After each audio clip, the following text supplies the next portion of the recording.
Sehingga dikatakan atau diriwayatkan oleh Al-Imam Al-Baihaqi, Rasulullah SAW sampai mengatakan dalam hadisnya apa? Man ahabba, barang siapa yang menginginkan dia dicintai, ayyuhibbahullah wa rasulahu, kalau dia ingin dicintai oleh Allah dan Rasulnya, maka yang pertama apa? Kalau berkata jujur. Yang kedua apa? Menunaikan amanah. Yang ketiga apa? Tidak mengganggu tetangganya. 3 hal ini engkau lakukan, engkau akan mendapatkan kecintaan Allah dan Rasulnya. Bahkan dalam Islam diajarkan apa? Hugugul jar, hak tetangga yang harus kau tunaikan. Kau nggak boleh ganggu, tapi kalau tetanggamu sampai memberikan gangguan kepadamu, kau bersabar, tidak kau balas gangguan dengan gangguan. Nah, ini indahnya Islam. Loh, saya nggak mau, kalau saya diganggu saya nggak terima. Kau punya hak untuk nggak terima. Kau punya hak untuk mengadukan. Kalau dia saya berbuat jahat, kau bisa mengadukan kepada pihak yang berwajib. Kalau dia tidak berbuat jahat tapi dia mengganggu hakmu sebagai pemilik rumah, sebagai tetangga juga, kau boleh adukan dia ke RT, kau boleh adukan dia ke RW, kau boleh adukan dia ke kepala desa, ke lurah, boleh, nggak dilarang sama syariat. Tapi syariat juga ngajak kau ke derajat yang lebih tinggi. Ketika kau menjadi tetangga, kau tidak memberikan gangguan. Ketika kau diganggu, kau bersabar atas gangguan. Sebagaimana Malik bin Dinar, kemarin kita baca kisahnya, punya tetangga musyrik Yahudi.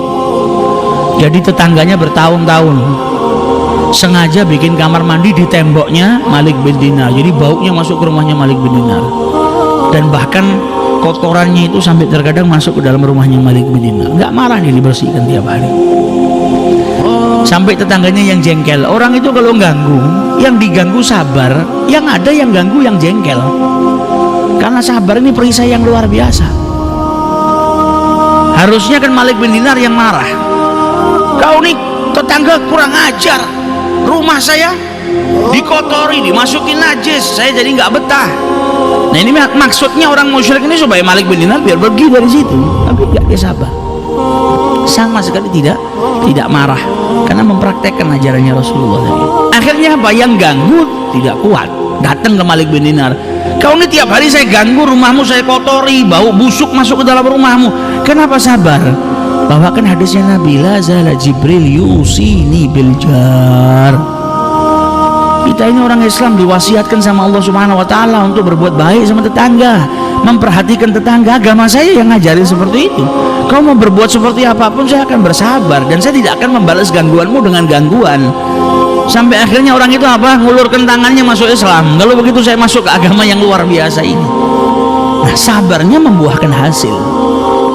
Nah, ini yang diajarkan oleh Rasulullah. Bagaimana Imam Abu Hanifah? Abu Hanifah punya pengajian di rumahnya. Kalau orang zaman dulu itu kan nggak kayak seperti kita. Rumah kita punya tembok, sebelahnya juga kalau bangun rumah punya tembok sendiri. Jadi tembok kena tembok, suara nggak sampai masuk ke rumah tetangga. Orang dulu kan tidak. Rumahnya mungkin kalau kita ke desa-desa sekarang, pemisah antara satu rumah dengan rumah yang lain hanya gedek, ya kan? Orang ngomong sebelah denger. Begitu juga dengan zaman Abu Hanifah, temboknya satu dibuat berdua. Kalau ngajar di waktu malam dengan santrinya, sebelahnya ada tetangganya yang selalu main gitar oud, gitar gambus, dan tetangganya termasuk orang yang ujub, punya sifat ujub, apa, tergila-gila dengan dirinya sendiri. Jadi dia nyanyikan lagunya pun memuji dirinya sendiri.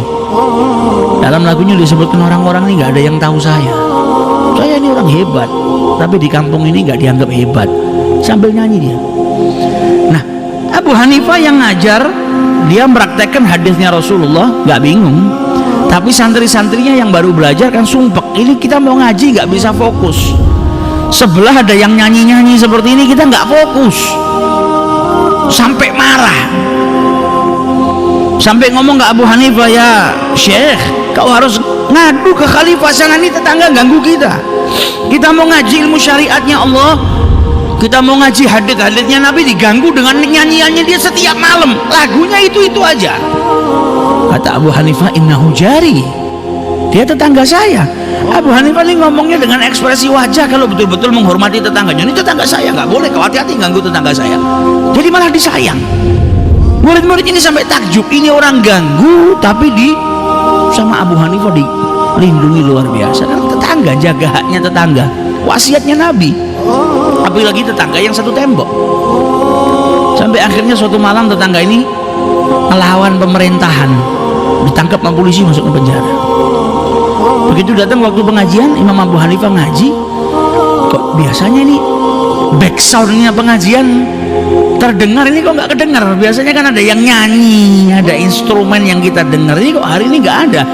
Ditanya santri-santrinya, ini mana tetangga kita yang biasanya melantunkan lagu-lagu yang indah, padahal sama sekali nggak indah, tapi karena cintanya dia sama tetangga. Maka dijawab sama santrinya, alhamdulillah, mulai hari ini kita nggak diganggu lagi sama tetangga ini. Kita sudah selesai ujian kita dengan tetangga ini. Kata Abu Hanifah, kemana tetangga kita?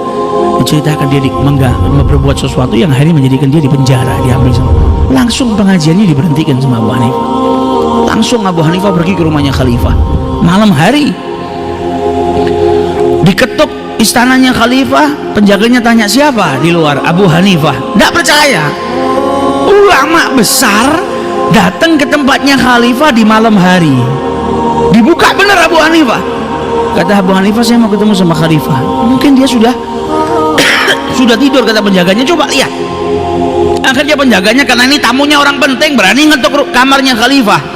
Khalifahnya tanya, siapa ini malam-malam ngetuk? Ada Abu Hanifah di luar. Setengah nggak percaya. Abu Hanifah ini kalau kita panggil susahnya datang ke sini luar biasa. Nah ini nggak kita panggil, datang terus di malam hari.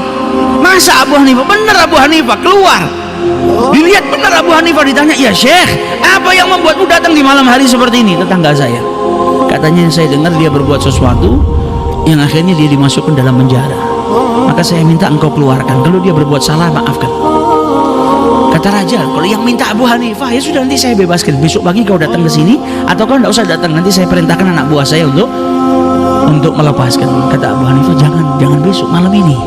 Mana ada orang yang senang nginep di hotel bintang 8 itu, di penjara? Tidak ada yang senang, kesian. Kalau kau memang sudah maafkan dia saat ini, lepaskan. Jangan tunggu sampai besok. Akhirnya karena yang minta Abu Hanifah, ya sudah dikeluarkan. Malam itu juga Abu Hanifah nunggu dari kejauhan. Dilihat tetangganya sudah keluar dari penjara, maka Abu Hanifah jalan.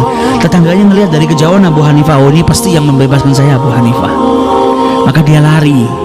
Ini orang setiap hari saya ganggu, saya nyanyi, ganggu pengajiannya, malah jadi orang yang pertama kali bantu saya. Maka dia lari mendekat kepada Abu Hanifah, mau cium tangannya, mau minta maaf, mau berterima kasih. Ketika sampai di belakangnya Abu Hanifah melantunkan lagu yang biasa dia nyanyikan. Orang-orang kampung ini nggak tahu saya seperti apa, nggak tahu kalau saya ini orang hebat. Sama Abu Hanifah sampai dilirik, saya tahu anda hebat, makanya saya keluarkan supaya nggak mendekam di sana karena anda orang hebat. Maka dia tersenyum, enggak, saya sama sekali bukan orang hebat wahai Abu Hanifah. Sadar dengan apa? Akhlaknya Abu Hanifah. Nah ini dakwahnya orang zaman dahulu seperti itu. Jaganya wasiatnya Rasulullah luar biasa. Akhirnya buahnya apa? Buahnya menjadikan orang-orang di sekelilingnya sadar. Nah bisa jadi tetangga-tetangga kita yang kita hubungannya kurang baik, kalau kita punya masalah mereka yang nolong pertama. Makanya jangan sampai engkau menyia-nyiakan